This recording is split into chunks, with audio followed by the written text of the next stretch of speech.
Assalamualaikum warahmatullahi wabarakatuh. Selamat pagi anak-anak. Waalaikumsalam warahmatullahi wabarakatuh. Gimana kabarnya hari ini? Alhamdulillah baik, Bu. Baik, Bu. Baik ya.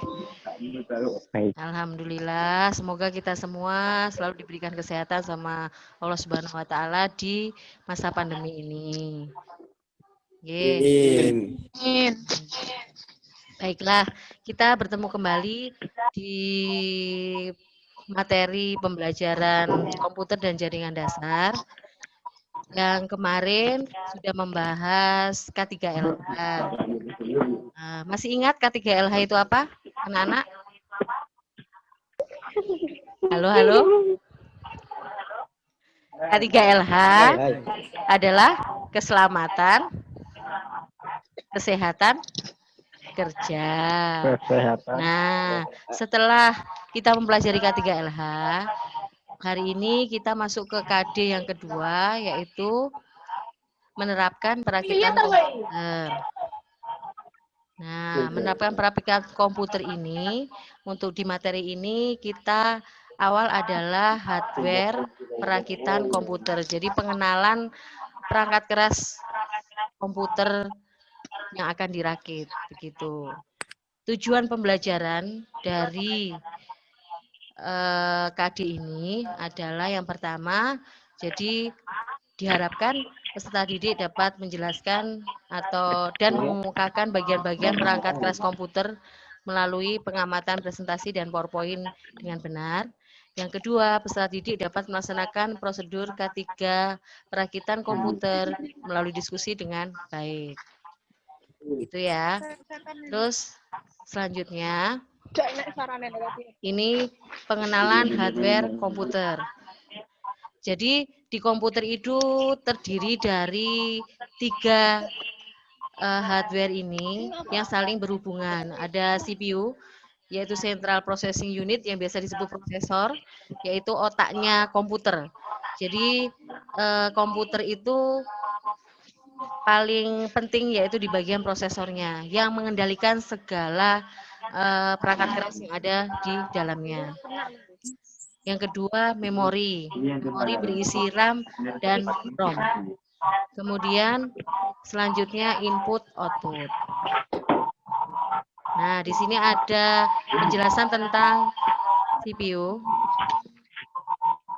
Kemudian ini jenis-jenis prosesor yang bisa yang sudah ada di pasaran. Selanjutnya mainboard. Mainboard ini dia adalah sebuah papan yang terpenting juga dalam PC. Jadi dia dipakai untuk menghubungkan beberapa komponen. Misalnya prosesor, RAM, video card, hard disk, dan lain-lain. Jadi motherboard juga ditentukan berdasarkan prosesor yang akan digunakan. Ini suara apa ya? Tolong di-unmute dulu suaranya. Nah, biar saya bisa dengan jelas menjelaskan, ya. Kemudian kita dapat menentukan sebuah prosesor yang akan kita pakai itu dengan melihat tipe mainboardnya. Jadi mainboardnya tipenya apa, nanti kita sesuaikan dengan prosesornya jenis yang bagaimana, gitu. Nah, kurang lebihnya prosesor seperti gambar di bawah ini. Ya, gambar yang sudah saya tampilkan ini. Jadi prosesor letaknya di sini, yang saya tunjukkan ini, nggih. Ya, terus selanjutnya memori. Memori yang ada di mainboard itu ada RAM dan ROM. Jadi RAM itu seperti ini. Yang biasanya ditancapkan.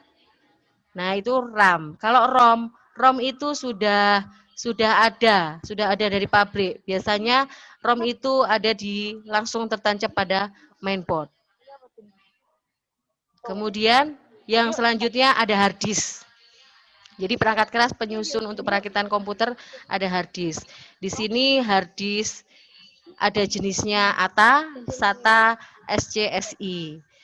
Cuma yang sekarang ini sedang berkembang di kita yaitu SATA. Selanjutnya VGA card.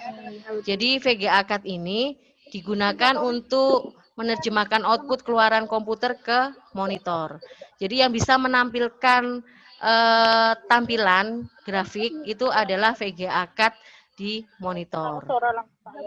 Kemudian selanjutnya sound card. Jadi sound card ini digunakan untuk mengeluarkan suara. Seperti sekarang ini kita bisa berkomunikasi seperti ini karena ada sound card yang terpasang pada laptop saya, pada HP masing-masing, dan di PC juga ada. Jadi untuk mendengarkan. Kemudian selanjutnya ada power supply.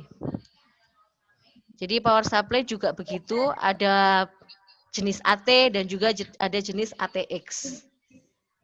Power supply ini yang menyuplai listrik. Jadi dia menyuplai daya listrik supaya PC bisa nyala. Ketika dinyalakan nyala, itu dia menyimpan daya dulu listriknya di power supply.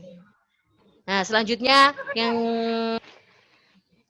ke berapa ini ada cache. Jadi yang disebut casing itu ya kotak ini. Cuma selama ini anak-anak bilangnya ini adalah CPU gitu ya. Ya gitu. Iya. Ya, jadi salah ya. Kotak besar ini bukan CPU, jadi dia casing. Yang dimaksud CPU selama ini ya prosesor yang sudah tertancap pada mainboard. Begitu. Yang terakhir ini ada monitor. Jadi ini ada dua jenis monitor, yang ini ada monitor tabung atau CRT, cathode ray tube itu, dan yang ini ada monitor layar datar atau flat, atau biasa sekarang disebut LED. Jadi yang sering beredar sekarang ya yang ini, yang flat ini, yang LED ini. Itu. Jadi perangkat-perangkat keras yang digunakan nanti untuk perakitan adalah yang tadi sudah saya sebutkan di atas. Dari sini adakah pertanyaan anak-anak? Ada pertanyaan? Tidak ya? Ada pertanyaan atau tidak? Oh, enggak. Sudah paham, nggih? Jadi nanti ini PowerPoint-nya ini akan saya share di Classroom supaya nanti kalian bisa membaca ulang kembali materi dari pengenalan hardware perakitan komputer. Jadi nanti biar bisa lebih paham. Terus kemudian ada tugas yang harus dikerjakan juga, tugas individu ini. Jadi tugas individu ini nanti ada dua jenis. Ada tes formatif yang sudah saya buat kuisnya, dan linknya juga saya share di PowerPoint ini. Yang sudah saya tulis ini, itu linknya untuk mengerjakan tugas tes formatifnya. Kemudian juga akan saya share ke Classroom-nya nanti. Begitu ya. Dan yang kedua ada tugas IC-nya juga, yang nanti juga saya share di Classroom, yang sudah saya share di Classroom. Jadi setelah pembelajaran ini, setelah kita webmeet ini, silakan dikerjakan tes formatif dan tugasnya pada Classroom masing-masing. Kemudian nanti karena kalau tes kuisnya hasilnya langsung sudah keluar ya, langsung sudah otomatis keluar nilainya yang sudah langsung masuk di draft saya. Kalau yang tugas IC-nya nanti tolong dikerjakan di buku, kemudian hasil pekerjaannya dikirim kembali ke Classroom. Begitu ya anak-anak? Iya, Bu. Sudah jelas tentang tugasnya? Ya. Ya, Bu. Sudah nggih? Sudah. Oke. Jadi sampai di sini pelajaran kita. Kemudian kira-kira kesimpulan apa yang bisa kita ambil dari pembelajaran hari ini? Ada yang mau mengemukakan pendapatnya? Nova? Ayo, tidak apa-apa.